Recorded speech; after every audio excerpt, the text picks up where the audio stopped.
Counting down the top 3 moments of the Razorback football season in 2021, it's as simple as that. This is the Locked On Razorbacks podcast.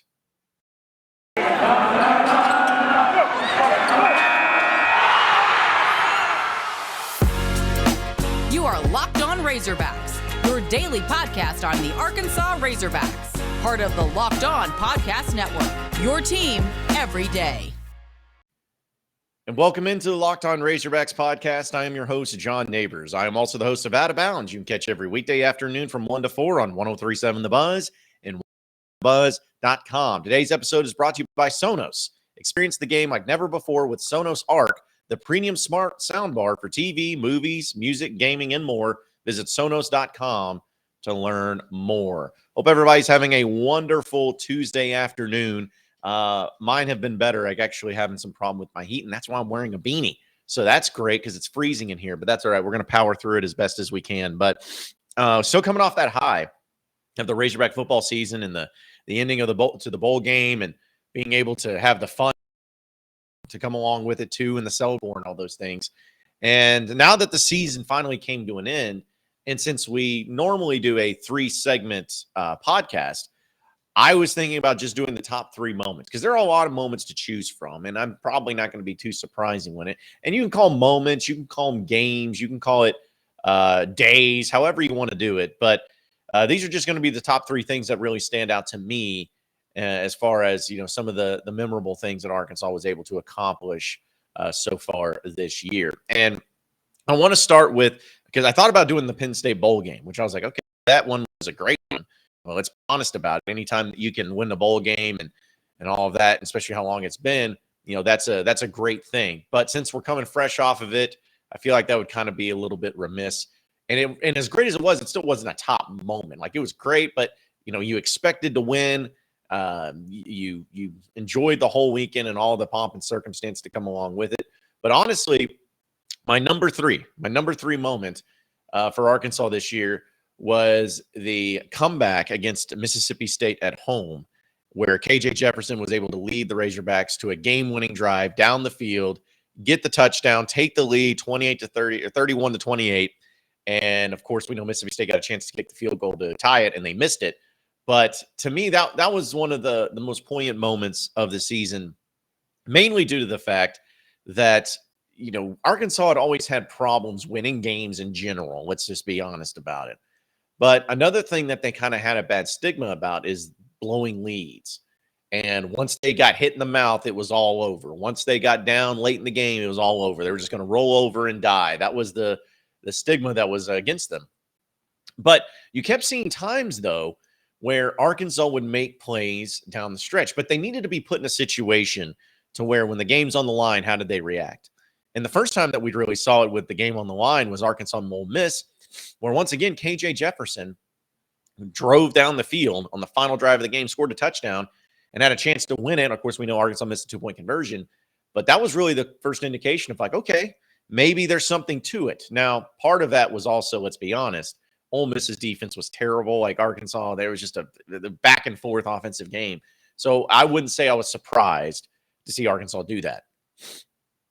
But against Mississippi State, when they had a lead late in the game, and I think it was 28-23 at the time, Arkansas, of course, everyone knew that this is going to be KJ's game, and you have to go to certain players and Traylon Burks and get involved in everything. But from the very get-go, it was methodical. You had KJ Jefferson making perfect passes, making perfect decisions, running the ball when he needed to run the ball. The play calling was immaculate. And you were able to go down the field against an SEC team, a quality SEC team, get the victory. Like you asked for. What more could you say and want out of your star quarterback in the offense that seems like they've had so long where they've been struggling at times, for them to go up against an SEC team like Mississippi State and do what they did, especially at home, especially with the crowd. And, he got some help. Let's be honest. The missed field goals that Mississippi State had was helpful. And also your field goal kicker, Cam Little, was able to hit the field goals when it mattered the most. Now, between KJ's great game and then Dominic Johnson, of course, running it in and having a great game there as well. The call on fourth down where It was holding on Mississippi State against Traylon Burks, which they were all mad about. But I'm like, you knocked him down. I mean, you got to call something there. Like all those things mixed in together. And it was awesome. But it proved that Arkansas knew how to be a football team that even though they're down, even though the game's on the line, even though they have to have a drive right here if they want to be able to win the game or tie the game or whatever it is, you have the makings of a very, very, very mentally tough team that's able to have the talent in place, the coaching in place, the play calling in place to be able to make the plays when they matter the most. Now, the only unfortunate thing about it is I feel like it's on the opposite on the defensive side. I feel like defensively, there's a lot of times where you should be able to be a lot better than what you are and maybe not have, like in the Mississippi State game, give up a long drive that ends up nearly costing you. You should be able to not have that as often. But offensively, the makings of a great quarterback always can come down to what they do in the biggest and brightest moments. And KJ Jefferson in the biggest moments delivers. And that's why I feel like as long as he's the quarterback of Arkansas, Arkansas is always going to be in great shape. And that's what's next year is going to be his team even more so. And we'll be curious to see his development, how he gets better, how he is able to get used to some of the new parts that are going to be around him too, and all of that. But next season, because of what we saw this year, and especially in the Mississippi State game, it was, you know, that you're always going to be in good shape when it comes down to the game being on the line. And that's why I love that moment so much. That's why I love that game so much, is because it was exactly what you would want to see from a stud quarterback like KJ Jefferson and the Arkansas offense and Kendall Briles, who, of course, we know took a lot of heat this past year as well. Folks, I got to tell you about this incredible app where let's be honest, we all buy gas, right? Well, why not buy gas and also get some money back while you're doing it? It's an app called Get Upside. Listeners are making up to 25 cents for every gallon of gas every time they fill up. Just download the free Get Upside app in the App Store or Google Play right now and use promo code SCORE, and you'll get a 25-cent per gallon bonus on your first fill up. That's up to 50 cents cash back. Don't pay full price at the pump anymore. Get cash back using Get Upside. Just download the app for free and use promo code SCORE to get up to 50 cents a gallon cash back on your first tank. Some people who drive a lot are making as much as $200 to $300 a month in cash back, and there's no catch. The cash just gets added right to your account. You can cash out anytime from your bank account, PayPal, or an eGift gift card, or Amazon or other brands. Just download the free Get Upside app and use promo code SCORE to get a 50 cent gallon cash back on your first tank. Again, that is SCORE for 50 cents on your first tank. Also, we're brought to you by betonline.ag. It has you covered this holiday season with more props, odds, and lines than ever before as football continues to get matched. It's marched through the college bowls and the season in the pro football playoffs. BetOnline is your number one spot for all the sports action this season. So head to the website and use your mobile device to sign up today and receive 50% off your welcome bonus on your first deposit. Just use promo code LOCKEDON to receive your bonus. From football, basketball, NHL, boxing, UFC, right down to your favorite Vegas casino games. Don't wait to take advantage of all the amazing offers for the 2021 season. BetOnline has the fastest and easiest way to bet on all your favorite sports, so don't wait to take advantage of all the amazing offers available at betonline.ag, where the game starts.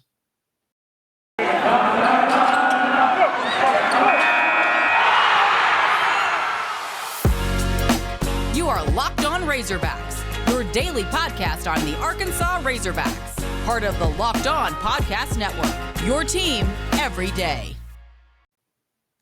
All right, so now we got to get into the number 2 moment of the season this year for the Razorbacks in football. And I think that most of you will probably agree with my number 2 and number 1. I would think so, maybe. But number 2 to me was beating Texas A&M in Arlington and finally ending that losing streak that had been so frustrating, that had been so annoying, to finally get that monkey off your back and start the season 4-0 for the first time since 2003. Now, the game itself wasn't the prettiest game of all time. You won 20-10, which, hey, any game is pretty when you win, and it doesn't matter how it happens or what goes down. But the thing is that this game was one that everyone had circled to where it's like if you beat Texas, that would have been huge, and everyone was not going to be surprised by it. Or if you beat Ole Miss, or if you beat Missouri, or if you beat Mississippi State, like nobody was really going to be surprised if you won those games. But the Texas A&M one was always the one where you felt like you were so close yet so far. You felt like you were always the better team in a lot of cases, but because of bad coaching, because of bad mental toughness, something we talked about, you would blow leads late. Close but no cigar for way too many years. The fact you never beat Kevin Sumlin is a joke. And this was the year, though, where Texas A&M, still a really good team, still a lot of talent, but due to their quarterback issue, that they had a big injury, and Zach Calzada had to come in and be the starter. And it seemed like all the things were kind of aligning where this could be Arkansas's chance. Finally, this could be Arkansas's opportunity to win this game, and win it they did. Now, it came with a little bit of craziness because KJ Jefferson also played really well. He went 7 of 15 for 212 yards, 2 touchdowns, but he did get hurt in this game, for those of you that remember. And Malik Hornsby had to come in, and he was able to do some nice things and whatnot, but it was still a little bit like the offense just wasn't there. Right? Defensively, A&M was doing a good job, but the offense really wasn't able to get anything going. Traylon Smith was your leading rusher with 82 yards. Of course, Burks was Burks. He had 6 catches for 167 yards. Yeah, not bad. But all those things coming into place, it was a tough deal. And in fact, defensively is where you won your game. You were getting all types of issues to Zach Calzada all game long. And the only play that was really big was, of course, the Isaiah Spiller run, went for 67 yards and a touchdown. But besides that, they had nothing. A&M had nothing on Arkansas's defense. Trey Williams, the defensive lineman, was being an absolute animal. And it was all just coming into play where Arkansas took the lead early. I think they were up at one point. They were up, I think, was it 13-0? I think it was 13-0. And it may have been 17-0, 17-3, something like that. But anyways, it's just you had the lead from the very get-go. And then when you got to the second half, it was just a matter of holding on to it. You didn't have your star quarterback, although he did come back in later in the game and really show some toughness, which is always another cool thing about KJ Jefferson. The guy is extremely tough. But to go into Arlington and finally, for once, to see Aggie fans go home with an L out of Arlington was sweet. To see that, to see the fans' excitement, to see the players on the field going crazy, lifting up that trophy, to see Jerry Jones going and posing with the team and the trophy and everything like that, because he knows that finally his team's the one that won it. His team is the one that ended up getting the championship, or at least the Southwest Classic trophy. Like, getting that was so rewarding for him and so rewarding for fans too. And I think that every time that you look at this game, it's one that, will you beat A&M all the time? No. Will there be times where they beat you because they just got more talent and maybe a better situation? Yeah. But there's no reason for you to have lost as many games as you did to Texas A&M. And to finally do that, and to see the start of 4-0, and to have a top 10 ranking after that weekend, it was almost surreal. It was almost a feeling of, hey, okay, yeah, you beat Texas. That's one thing. But now you beat A&M, and people are starting to wise up and wake up to the fact that Sam Pittman and the Razorbacks are actually a legitimate team. Some people didn't want to believe it. Some people said, no, this isn't right. This is a fluke. There's no way this team's that good. They're fine, whatever. But, they're just getting lucky, whatever it is. That was the type of game where you felt like you have arrived, and you got it's like you got everyone's attention. It was no longer a cute little Cinderella story. You got people's attention, and you had a top 10 ranking. Now, we know that the next week you lost to Georgia in a major way, and you kind of came back down to reality. But again, we're talking about moments. But that moment was great. And then it was a beautiful day down in Arlington to go out into the area surrounding the Dallas Cowboys Stadium, go to Texas Live, and Razorback fans were just calling the hogs and going crazy. And you own the state of Texas because that was your third win against a Texas team.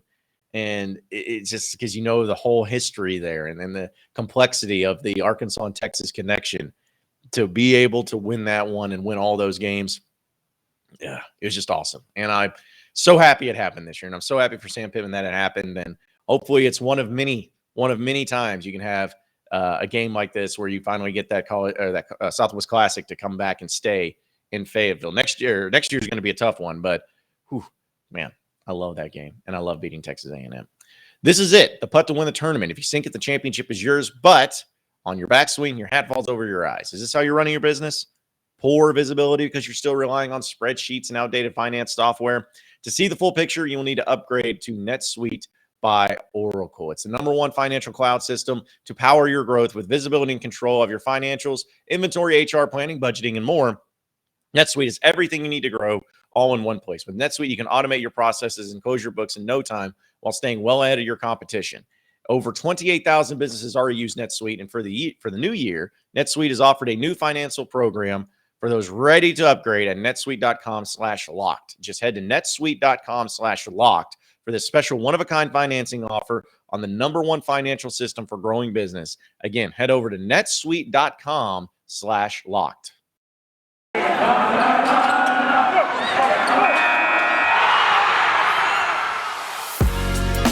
You are Locked On Razorbacks, your daily podcast on the Arkansas Razorbacks, part of the Locked On Podcast Network, your team every day. And as if it was no surprise as to what our #1 moment of the Razorback football season has been, we already mentioned it. It is the victory over Texas in Game 2 of the season in Fayetteville, where Arkansas won 40-21. And honestly, it wasn't even that close. Fans rushed the field on a beautiful September night in Fayetteville, and you could not have asked for anything more. You know, this was the game that everyone was going to start seeing and feeling like if you were real. Like last year in 2020, you won 3 SEC games. You should have won 4. You did win 4. But like all the COVID stuff had everything in such a weird like uncertainty. You didn't really know exactly who was good, who was not good, who was actually, you knew Bama was good, I guess. But you just had so many instances where it was like, okay, how good are we? How good are we really? Is this something that's legitimate, or are we just benefiting from some good coincidences? But this Texas game that had been a long time running, you were supposed to play this game back in 2009, but you had the schedule against A&M and you had to push it back up until 2021. You've been waiting on this game for a very long time to see how it all goes, to see if you could finally be able to beat a legitimate team at home, especially at a home game. Like you haven't had the crowd there in the way you wanted it and how it should have been, but everything was coming together for this game. It was 6 p.m., ESPN, Joe Tessitore, Greg McElroy on the call. Night game in Fayetteville, Razorback Stadium, against a longtime heated rival where everything about them you hate. And even if you weren't born during the Southwest Conference era, your parents taught you how much hatred there was for Texas. There were horns down going all over the place all of the time. And it was just magical. The hype, the energy coming into this game, the tailgating scene was electric. You had everything you could possibly want, a sellout crowd of nearly 80,000 people there. The stage was set. That was all great. But the thing is that there was always been a little bit of a concern when it came to Razorback athletics. And anytime you had a really hyped game with a huge crowd, a lot of times it ended up being disappointing. Think about men's basketball in Kentucky a couple years ago when John Calipari got ejected. Remember how crazy that crowd was and how packed it was? We still lost that game. Or like the times in Arkansas baseball, and especially in postseason play, some of their record crowds, their biggest crowds, ended in losses. Disappointment and hype surrounding it usually came along with like just and it never made sense. So there was always this feeling that you get so pumped and hyped for a game and it usually doesn't go your way. But this game broke that trend. This game had everything going into it. And not only did they delivered in the biggest and best way possible, where from the get-go, the Arkansas Razorbacks were the better team on the field. They put their foot down, stepped on the throat, and finished them off. And again, the final score wasn't even really a good indication of how much of a blowout this was. Arkansas had a 16-0 lead at halftime. And then they scored 17 points in the third quarter, and then another touchdown in the fourth quarter, 40 points in all. The defense was incredible. Like Hudson Card, Casey Thompson, those guys didn't have any answer for anything. Bijan Robinson, a great running back, had no answer. He was averaging 3.5 yards a carry. KJ Jefferson went in, and he did his thing with 14 of 19 for 138 yards, but it was the rushing attack that really got it going for Arkansas. 75 yards for Traylon Smith, 73 yards for KJ Jefferson. AJ Green had 67 yards. Rocket Sanders had 50. Dominic Johnson had 44. Malik Hornsby had 29. Like, just boom. 47 carries, 333 yards, 7.1 yards a carry. Folks, that's domination. There is nothing sexier to being able to run the ball down your opponent's throats, being extremely physical, and they have no answer whatsoever. That's what happened in this game. And not only did you do it in this game, you did it against a Texas team that you just got, everyone gets so sick and tired of hearing about. And when you put your foot on the gas from beginning to end, everyone knew that this team was going to be different. This was no longer a Chad Morris team. This was a Sam Pittman team. And then the fans who rushed the field, and it was just a magical night. Like, you could not – I've said this many times before, and some of you who are listening to this or watching this have probably been around longer than I have, but it just in my lifetime of every game that I have been to in my life, and for Razorback football, road, neutral, bowl games, whatever, that may have been one of my favorite days of Razorback football history. Just because of beginning to end, it was fun. It did not stop. Woke up at 6 a.m., like 5 a.m. actually. We got out there at 6 a.m. to tailgate. Did not stop. Everything was great. The weather was great. The atmosphere was great. Tailgating was great. Game was great. Ending was great. Celebration afterwards was great. Everything about it was great. And it was just a really great start to the season to really set the tone on everything.